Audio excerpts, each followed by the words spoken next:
Hello friends, I'm DragoNate. Welcome to another video where I just kind of rant a little bit.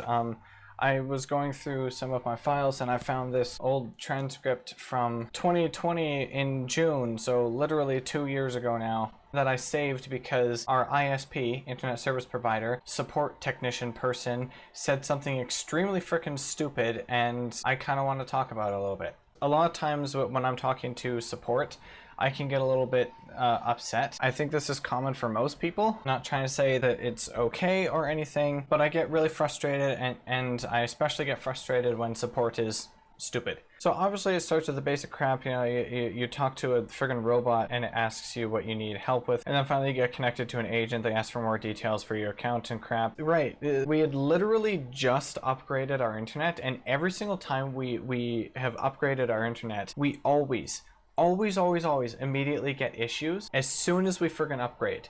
Except for this last time that we did. I don't know why that is. Maybe it was the other place. I don't know. That place was crap. So we just upgraded to the fiber plus gig so we can have gigabit speed. And then the speed test was showing 39 Mbps. We're paying for 1 gigabit, and we couldn't even reach 10% of that, when previously we were paying for 750, and I would consistently get 750. That's important information for later on. I have like 2 devices connected at the time that I did the test, so they go through all the, you know, boring basic testing crap. Even if you actually already have done the testing stuff, you can see what time it was too. This is AM. Speed test wouldn't start on my mobile, but desktop was showing 356 while I was talking to them, and then it got to 320 on my cell phone. So of course they have you like unplug the power cable, coax cable, reset the modem basically. They asked for the make and model of my phone, which I don't really understand how that's going to help understand the friggin' internet speeds that it's all of a sudden getting. And he asked for the make and model of my computer, which was custom built, bought second hand. If you want to know the story of that, I believe I made a video talking about that. I'll try and link it up there or in the description below. Windows 7. I'm too lazy to upgrade. I don't care. I'm not backing up my entire system to put a new operating system on an old machine, because that's ridiculous in my opinion.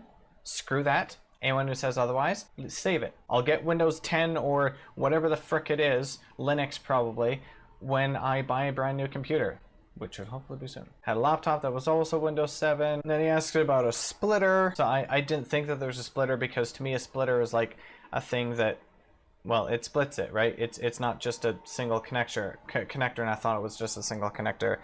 He sends an image which obviously doesn't show in the transcript. Go down and check, and we did actually have a splitter on there. He asked what the cable was. The internet cable, I thought was a Cat 6, but I think I looked afterward, and it was actually a Cat 5 or Cat 5e, but not that seemed to matter. Cables were all tight, they never get touched. Nothing was connected to the splitter. We didn't have a TV. Well, we had a TV, but we stopped paying for TV and the PVR for many months, and we disconnected the phone a long time before and stopped paying for that as well, because the phone wasn't working. Like, we were paying for it, but it was basically just an answering machine because it couldn't be used. So it was only the modem connected to the splitter. Yeah. So he tells me that if there's nothing else that needs to be connected, then it's better to have a direct connection, which is obviously true. We'd have to bypass the splitter, remove it. Just use plain English language, please. Bypass the splitter.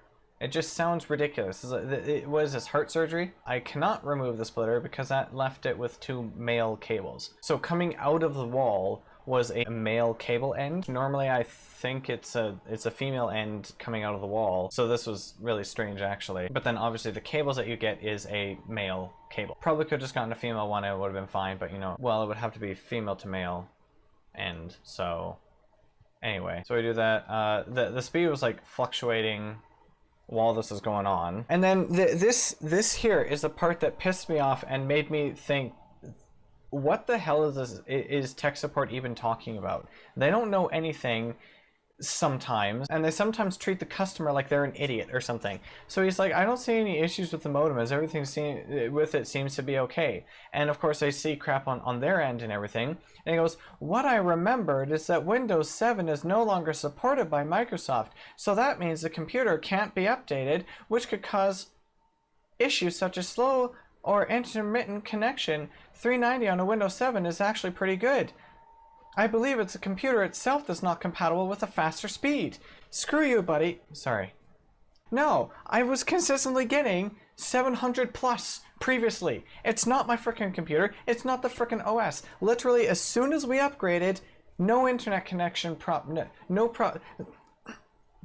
the internet connection decides to become dog poo. It's not my freaking computer.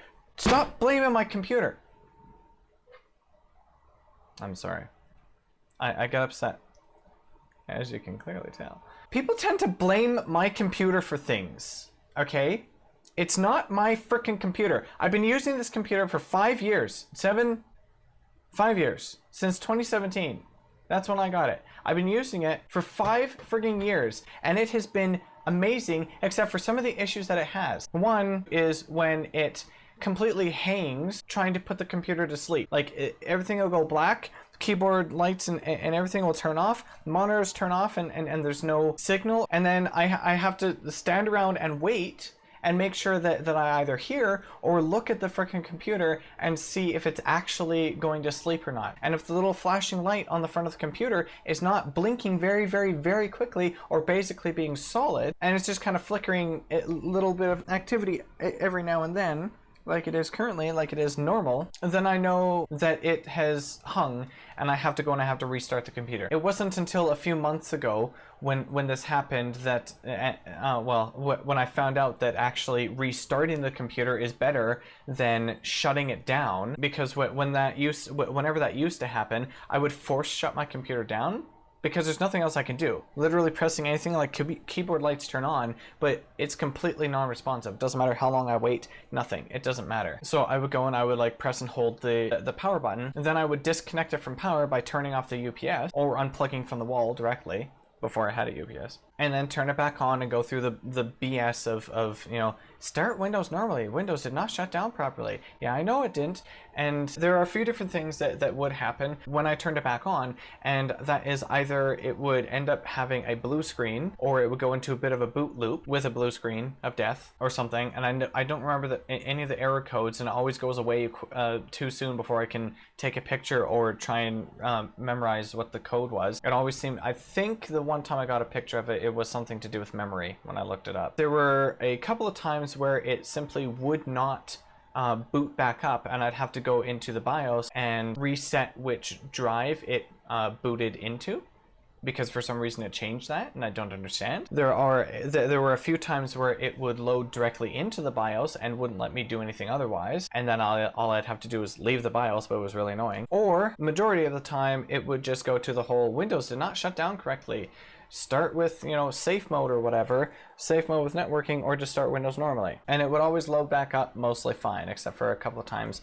Well, actually, a few months ago, it was having horrible issues, and I was just going into a serious boot loop, and I was freaking out, because while I might sort of be able to get a new computer now, I more have the means to because of job. I obviously did not want to be forced to. I would rather buy a new computer because I choose to buy a new computer and because I'm ready to buy a new computer, not because I now absolutely need to because this one's fucked. Now that I know that actually restarting the computer is better than shutting it down, which is counterintuitive because shutting it down doesn't fully shut it down. It still saves some info in the memory or something along those lines so that it can kind of boot up fast, I guess. Maybe I'm not explaining that correctly. Whereas restarting it fully restarts the thing. It's in the name, but normally when you think of a restart, it's kind of like a quick thing, where shutting down is like, let's turn it off and leave it off for an extended period of time, sort of deal. Anyway, and since I found that out, when it hangs on sleeping, it's still freaking annoying, but I just restart it and it boots up mostly normally fine. Case in point, my computer is not the problem for 90% of the issues I experience. Besides that one, there's probably something to do with the computer that has an issue there. I don't know what it is. I wish I knew. It seems like it's multiple different things, and there are a few things that seem to consistently trigger the sleep hang. For example, if I've just finished rendering a video, if I immediately put it to sleep afterward or within like 5 to 10 minutes afterward, it seems to have trouble. So it seems like when the CPU has just finished doing something, being under a bit of a heavier load, or the memory being under a bit of a heavier load, it seems that sleeping doesn't work correctly. Maybe that's what it is. Maybe I just figured it out. And what I've tried to do since noticing that pattern is waiting a few minutes, 5 to 10 minutes, before putting it to sleep, and so far everything seems to be fine by doing that. But it also sometimes happens completely randomly, or maybe I'm just not noticing it and therefore I think it's randomly.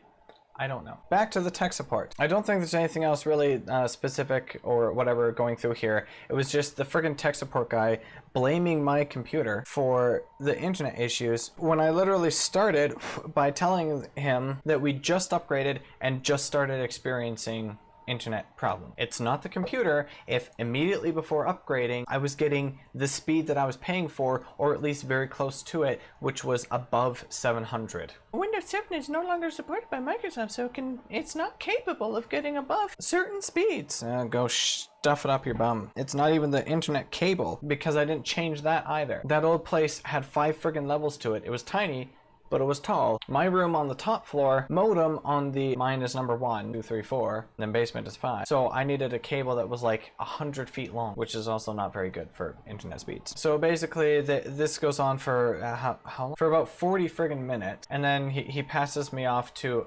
another agent. Asks how I'm doing. I'm like, not in a good mood right now, having internet issues. We just upgraded last night and the internet is entirely cut out multiple times for a few minutes at a time. So he takes a look at the equipment. Modem is provisioned for correct speed, but when I look at the signal levels, they're not adequate. So this confirms it wasn't my computer, it was the modem.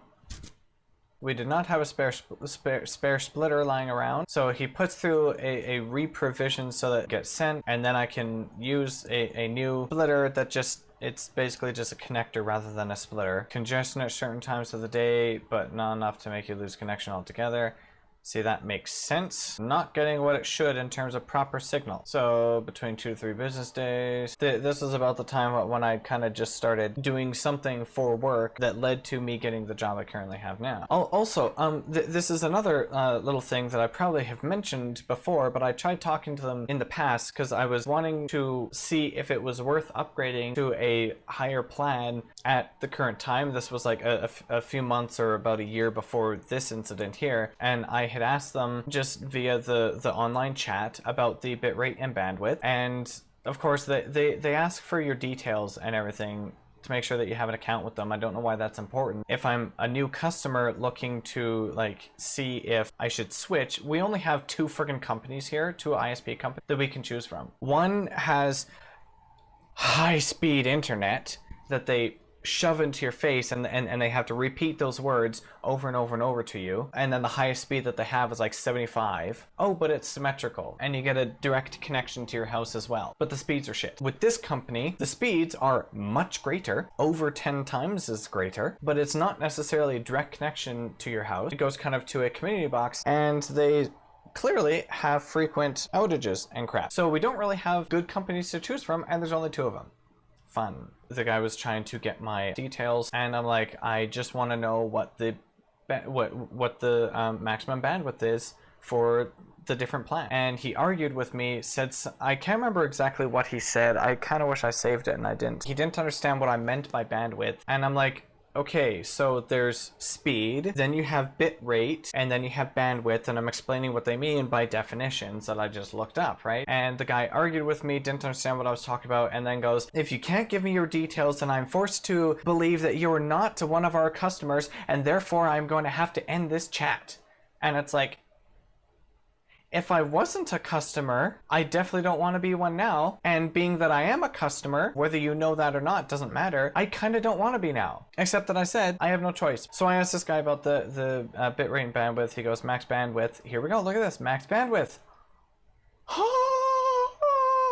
Fucking amazing, isn't it? That was so damn difficult to give. We had only 25 Mbps upload speed as well, which was terrible. Now it's 100. I don't know why they can't sustain symmetrical speeds. If the other company can, these guys should be able to. So a couple days later, I try connecting again because the splitter and cable did not fix the issue. Gone through 3 hours of modem checking already with 3 texts. I don't want to waste another hour. He goes, red signal on modem, that means poor signal. He sent a PNG of this, which is interesting, and I saved the image. But see, the interesting thing, and I showed this, so I found out later on because I had to contact again, and I don't know if this is in this transcript or not, but I found out later on that that was actually very bad of him to have sent that image. So I'm happy he did. So to start with, of course, he tries getting me to like reset the modem and crap, and I literally already did it 3 times before with 3 texts, as we've seen, and I did it again myself, changing the splitter and coax cable, and it still didn't fix it. There's no need for me to do it again. I'm not a 2-year-old. I've gone through tech support with you a billion times. Your website tells me how to do it. Your robot assistant tells me what to do. I don't need to do all that, and then when a tech finally talks to me, also go through it again. Anyway, so this image was actually very bad of him to have sent because that was like an internal company, whatever it is. But the interesting thing with it is what it showed, what he showed in the image was that he goes red signal on modem, that means poor signal affecting the speed of modem dropping. Yes, but see, it was what was going to the modem, not what was coming out of the modem. So that meant that it was on their end. And this is what I say right here. He doesn't seem to really say anything. He just says that those levels will affect Wi-Fi intermittently and quality. Okay, yes. Right now I have modem on splitter connected. Yes. It cannot be connected directly. Cable from wall is on splitter in end. Remove from there and connect back to modem. I can't. Oh, wait, right. It was a wire coming from the wall. Okay. I forgot that. I thought it was just a little connector, like little metal piece sticking out of the wall. No, there was a short wire coming out of the wall, and it was a male end, which was stupid. Too short to connect, direct connect. Yeah, I would have had to have the modem hanging from the wall, which would have been obviously bad, or like prop something up underneath it. He asks if we have another place. No, there is no other place. He continues asking. I'm like, no, there is nothing. Nothing, nothing, nothing. No option. Go away. He gives me an appointment for 5 frigging days later. So for 5 more days, I have to deal with this BS. Hiya. June 5th was a Friday. I wanted them to come Monday.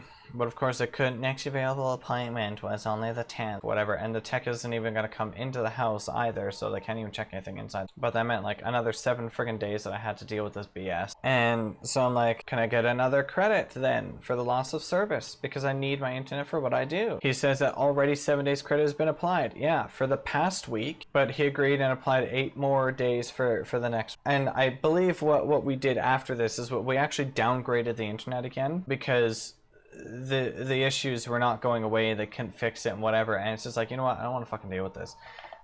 So we just downgraded the internet, and lo and behold, everything went back to normal. Fun, interesting how that works. Why did it all go back to normal? Why was it just as soon as we upgraded, and then again as soon as we downgraded, everything's fine again? I was not happy. This is how you piss off your customers. And the problem is that they have free reign to step all over us because they know that we have literally no other option if we want actually high-speed internet, or even decent speed internet. So that's it for that little transcript, and for this little rant and whatever. I just saw that in there and I kind of want to talk about it because I've been meaning to for a while. Talk about tech support and stuff like this for a long time because they're just honestly kind of annoying sometimes. Like tech support does not often do that great of a job. I shouldn't necessarily say that. Tech support can be great. They can do an awesome job. I'm trying to see if I have another one, another thing lying around in here. But this is just some of my gripes with my computer, some of my gripes with tech support and our ISP, which I have thoroughly complained about a lot in the past while streaming, because it's while streaming that I tend to have issues. Because why not? So yeah, that's it. I don't think there's anything else I have to say about it, just that I want to talk about it. Hope you enjoyed, hope you learned something, and I hope that you don't also have stupid issues similar to any of these. Have a good one. Bye-bye, God bless, keep calm, Dragon.